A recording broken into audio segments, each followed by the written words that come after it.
Hi అండి.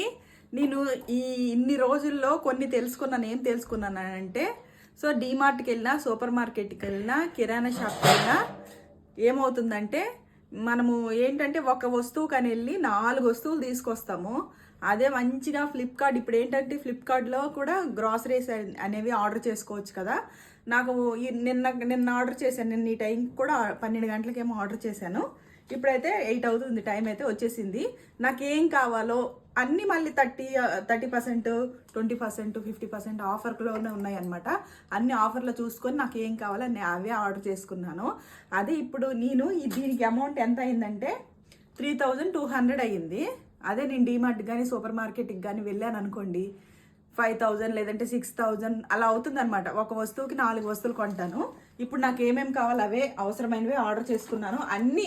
అన్ని ఆఫర్లో వచ్చాయన్నమాట. 3000కి ఇన్ని ఐటమ్స్ రావడం అంటే చాలా గ్రేటే నాకు అనిపిస్తుంది.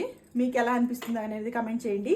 ఏది బాగుంటుంది, ఆన్లైన్ షాపింగ్ బాగుంటుందా లేదంటే డీమార్ట్ బాగుంటుందా, సూపర్ మార్కెట్ బాగుంటుందా అనేది కూడా కమెంట్ చేయండి.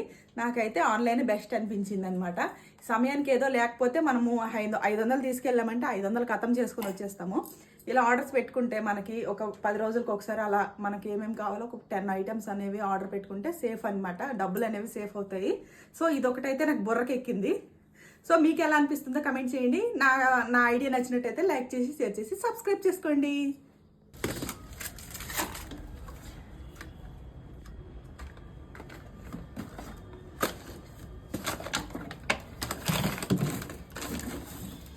ఐటమ్స్ లెక్క పెట్టేస్తుంది.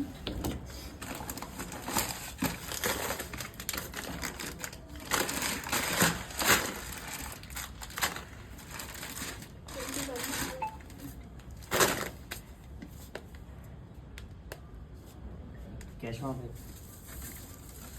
అమౌంట్ ఎంత?